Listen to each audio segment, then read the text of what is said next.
Хай намайг эсвэл гэдэг. Одоо бол бүгдээр мэдж авах мэдгүй байх юм бол харин ална.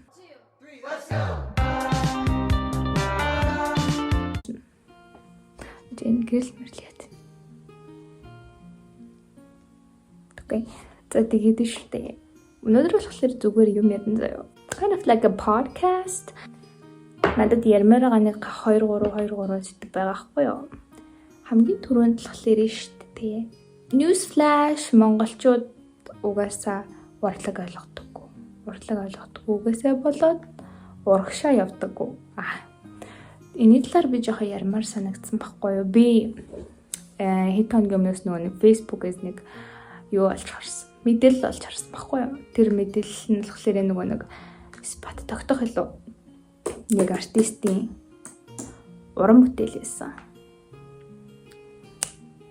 Тэр артистыг болохоор 70-ны ясаар сэлбэр хийдэг бат тогтох гэх хэрхэн дэлхийн 7 тэрбум хүнийг төлөөлүүлж 700 ширхэг 70-ны ясаар шүүлт химээх бүтээл төрөвжээ гэсэн байгаа байхгүй юу? Би ингээд зургийг харуулъя заяа. Надад энэ бүтээл бол айгүй таалагдсан. Шүүлт угаасаа мэдж байгаа. Жохон Библи дээр нэг тийм референсүүд байдаг. Угаасаа дэлхий сүрнэ. Одоо эцэг хүү ариун сүнсний өмнөөс тэр дэлхий сүрэх үед дэлхий дэх бүх 7 тэрбум хүн шүүгтээ тэндээс 144 мянган хүн билүү харагдана гэсэн тийм байдаг. Энэ гэхдээ яг Библитэй бол холбоогүй байх гэж бодож байна. Би амар альпин ёсны ярих гэдэг шиг байна. Жохон тавьсрах. Тэгээд нэг үл би айгу гой бүтээл болсон гэж харсан байхгүй юу. Тэгсэн чи доор нэг комментууд нь юу вэ? It was not it, sister, not it. Дорн гэхдээ хамгаалж өмгөөлсөн хүмүүс нэлээ олон сүлд нэмэгдсэн байна. За яг муугаас нэхлээ сайныг төрүүлээд уншиж үзье. Улаан өнгөн аюул гамшигыг харуулж дөрвөн хөлтэй дална хүмүүний ядарч төлцөн дүрсэлсэн бололтой. Ой. Яагаад далыг сонгосон бэ гэвэл ядарч төлцөн хүний далал ёрдоогоод гэж ярьдаг та. Тийм учир хангаа дэлхий өгөөжө барахаар хүмүүн дөрвөн хөллөө туйлднаа л гэж харуулад байгаа юм санаа байхаа. Уран бүтээлч хүн жирийн хүнээс нэг алхмын өмнө явдаг гэдэг үстэй. Би ийм бодож байна гэнэ. Гоё коммент байна.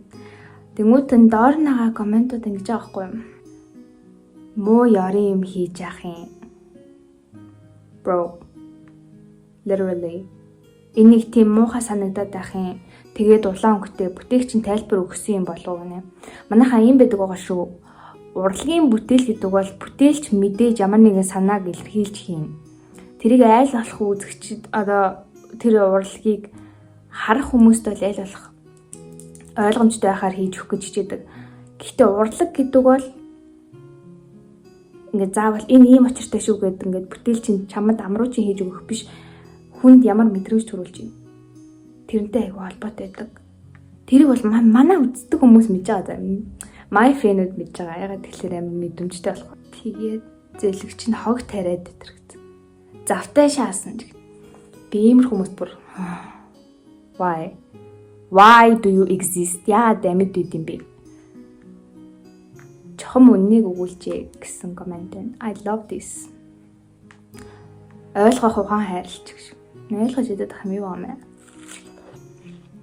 Харин цаг байгаадаа уртаг ойлгодоггүй хүн юм байна гинэ. Уусаа ойлгомжтой харагдчих. Харин цаг үед ч үсгээ артист хүмүүс урлаг бүтээх гэж л өөрийнхөө цагийг зарцуулж амьддаг үстэй. Гол хийх юм нь тэр урлаг нь штэ. Гэт хүн болгон татвар төлөөд аль нэг компани булан шигдээд ажилдаггүй. Янз янзын мэддэг хүмүүс байгаа гэж бодох хэрэгтэй. Завтай юм байж. Энэ одоо яагаад байгаа юм болоо муу ёртой юм. Тэгээ энэ донд хамгийн новшин нь амар олон тим комментээс авахгүй. Ингэж яхаар мод тариасаа. Мод тарихад яадаг байна, хог тариад байгаа. Энэ ясыг угаасаа цуглуулад авчих байх. Авахгүй байсан ч гэсэн ясвал гайгүй. Тэгээ тэр доор нь хийсэн төмөр нь бол зүгээр төмөр. Тэгэхээр нэг амар хордоод бохирдоод ах юм бол байхгүй. Тэгээд нийгэмд энэ урлаг бүтээдэг хүмүүс ч нийгмийг чирж явах хэрэгтэй байдаг юм шиг санагддаг. Нэгдүгээр сэдв заяа. Хоёрдугаар сэдв нь болохоор би ингээ гудамжаар явж байгаа. Бахархлын өдрүүдийн талаар нөгөө зураг тооцснууд тэгээ самбарнууд аюу олон харсан. Би тэ амар бахархаж байгаа. Монгол улс тийм амар прогрессив буюу одоо урагшаага явах гээд байгаа юм шиг санагдав. Тэрийг хараад ойлгодог хүн бас байгаа, ойлгохгүй хүмүүс байгаа. Гэтэ энэ бол яг LGBTQ+ хүмүүст бол амар их сэтгэлийн болж байгаа гэж би бодож байгаа. Одоо айгу эрэг мэдрэмж авч байгаа. Тийм болохоор айгу. За тэгээд ярбараад 3 дахь юм заяа. Төшөөд ийтэй. YouTuber. Би одоо Монголын хамгийн алдартай баг YouTuber боллоо. Тэгээ би болохоор анх төшгийг ерөөсө хөндлөдөггүй байсан заяа. Яа тэгэхээр нэг эвгүй баримтууд гээд бичлэг анх хийж гадсан. Тэрүүгээр нь л мэддэг байсан. Тэгээд тэрийг харах дээр би нөгөө Shane Dawson-ы бичлэгүүдийг өмнө нь үздэг гэсэн аахгүй юу?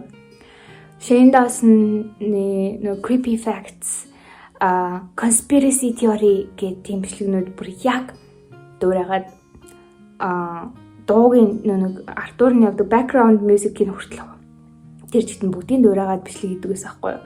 Тэгээд тэр үед би жоохон хүн дуурайд юм гэж бодсон ч гэсэн production нь амар сайжраад тэгээ бичлэг хийдэг сэдвүүд нь илүү өргөжөө. Тэгээ ер нь бол амар мундаг YouTuber байсан бэлээ. Тэгээ сүгэлд бичлэгнүүд нь ингээд амар олонд юу болоход би үзэж эхлээд амар хүндэлдэг болсон. Ер нь мундаг хүн. Өнөөдөр ярих сэдв ингээд дуслаа. Тэгээ би удахгүй штэ. Солонгостойгоо дүүдэг movie review буюу одоо кино задлага юм талаар бичлэг юм. Тэрийг харин үзэх сонирхолтой хүмүүс нь гоё notification дараад тасаагаад хүлээж аваарай зав амар удахгүй юм. I love you guys. Bye.